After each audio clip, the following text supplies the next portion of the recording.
هاجسي في خاطري يا شاغلا فكري هاجسي سبح معي. امام مالک کے پاس ایک شخص آیا، اس نے امام مالک کو کہا مجھے وضو کر کے دکھلائیے. امام مالک نے کہا اپنا سوال صحیح کرو. کہا آپ مجھے بہترین انداز میں وضو کر کے دکھائیے. کہا اپنا سوال صحیح کرو. کہا آپ میرے سامنے ذرا بڑے آہستگی کے ساتھ اور بڑی پختگی کے ساتھ وضو کیجئے. کہا اپنا سوال سیدھا کرو. کہا امام مالک اتنی دور سے آیا ہوں، اس سے زیادہ سوال سیدھا کرنے کی تمیز نہیں ہے، آپ سکھلا دیجئے کیا سوال کروں. امام مالک نے کہا تو نے جب بھی سوال کیا غلط کیا، تیرا کام یہ بنتا تھا تو مجھے آ کے کہتا امام مالک مجھے اس طرح وضو کر کے دکھائیے جس طرح رسول اللہ صلی اللہ علیہ وسلم. لوگوں، دین اور شریعت امام مالک کے قول عمل فعل کا نام نہیں ہے، امام ابو حنیفہ کے قول عمل فعل کا نام نہیں ہے، امام احمد ابن حنبل امام شافعی کے قول فعل عمل کا نام نہیں ہے.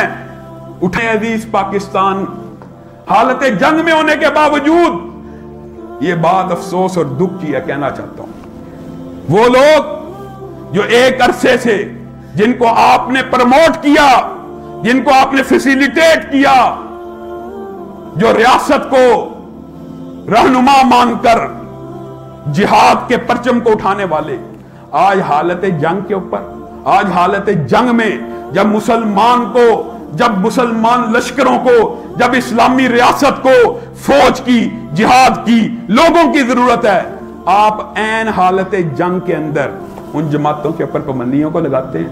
ایف آئی ایف کے اوپر پابندی لگا دی، جماعت الدعوہ پہ پابندی لگا دی گئی. میں کہتا ہوں اگر یہ فیصلے کرنے تھے تو بھی ان کا یہ وقت مناسب نہیں تھا.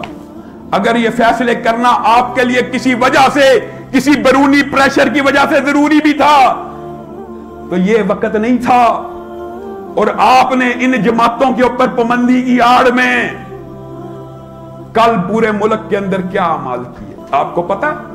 کل وطن عزیز کے اندر جماعت الدعوہ کے اوپر پابندی کی آڑ کے اندر تمام مسالک کی مسجدوں کے اوپر حکمرانوں نے شب خون مارا ہے. وہاں اہلکار گئے ہیں، وہاں پہ لسٹیں لے کے گئے ہیں، فلاں مسجد وفاق کی تحویل میں، فلاں مسجد اوقاف کی تحویل میں فلاں مولوی گرفتار کر لو جن کا تعلق جماعت الدعوہ سے نہیں بھی ہے. ہماری جماعت کے اتنے عظیم بزرگ، اتنے بڑے ولی اللہ، اتنے بڑے شیخ الحدیث، 50 برس سے بخاری شریف کا درس دینے والے، شدت پسندی اور شر پسندی تو دور کی بات ہے، اللہ کی قسم گارنٹی سے کہہ سکتا ہوں، حلف دے کے کہہ سکتا ہوں، وہ کسی شدت پسند کو دیکھنا بھی گوارا نہیں کرتے ہوں گے. مولانا عتیق اللہ سلفی، ان کو گرفتار کر لیا گیا ستیانہ بنگلے والے. اتنا شریف النفس آدمی، اتنا بڑا ولی اللہ، اس کو کس وجہ سے گرفتار کیا گیا؟ اب کیا کہا جائے. دار و رسن کی گود کے پالے ہوئے ہیں ہم، سانچے میں مشکلات کے ڈالے ہوئے ہیں ہم. وہ دولت جنوں کے زمانے سے اٹھ گئی، اس دولت جنوں کو سنبھالے ہوئے ہیں ہم. اللہ کی قسم مولانا عتیق اللہ سلفی کا گناہ صرف یہ ہے کہ وہ جب بھی بات کرتے ہیں قرآن و حدیث کی بات کرتے ہیں. آج حکمران اسلام پسندوں کے مخالف ہو گئے، اور یہ صرف اہل حدیث مسلک کے ساتھ نہیں ہو رہا.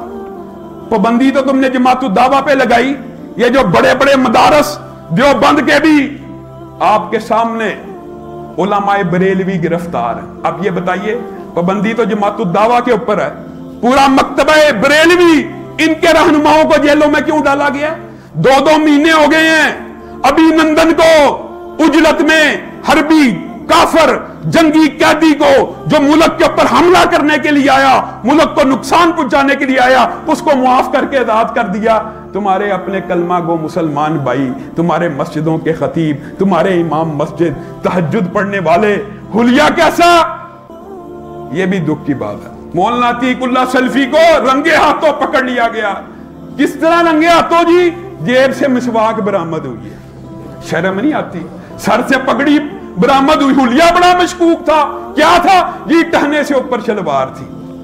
آج جو مسلمان تہجد کی نماز پڑھنے والا ہے، راتوں کو اٹھ کے اللہ رب العزت سے قرآن کے ساتھ کلام کرنے والا ہے، وہ تمہاری نظر میں مشکوک ہو گیا؟ سورہ ملک کی تلاوت کرنے والے نوجوان چہرے پہ داڑھی رکھی ہو تو ذیشان بھی دہشت گرد ہے جی، ذیشان دہشت گرد ہے۔ کیوں دہشت گرد ہے جی؟ سنت رسول رکھی بھی بڑا مشکوک کردار ہے، نعوذ باللہ۔ یہ آج حکمرانوں کا طرز عمل ہے۔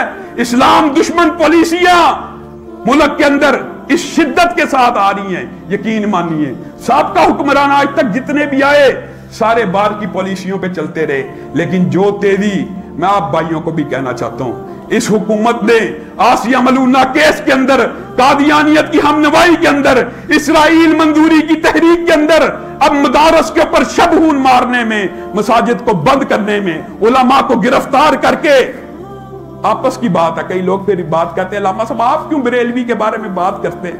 خادم رضوی کو 2 مہینے سے جیل کے اندر ڈالا ہوا ہے، کیا اس وجہ سے بات نہ کرے وہ بریلوی ہے؟ نہیں، اس وقت جنگ مسالک کی نہیں ہے، اس وقت جنگ اسلام پسندوں کی اور لبرل لوگوں کی آپس میں، الہاد پسندوں کی اور اسلام پسندوں کی جنگ شروع ہو چکی ہے۔ آپ کا وطن حالت جنگ میں ہے اور آپ اپنے ہی مسلمانوں کے اوپر ظلم کو ڈھا رہے ہیں۔ اللہ کا خوف کرنا چاہیے، کوئی شرم و حیا کرنی چاہیے۔ یہ جو مسجدوں میں اذانیں دینے والے ہیں، اللہ کی قسم کبھی وطن سے غداری نہیں کریں گے۔ آپ لڑیں نہ لڑیں، یہ سرحدوں کے اوپر سب سے پہلے پہرا دینے والوں میں سے ہوں گے۔ سبحان ربک رب العزت عما یصفون وسلام علی المرسلین۔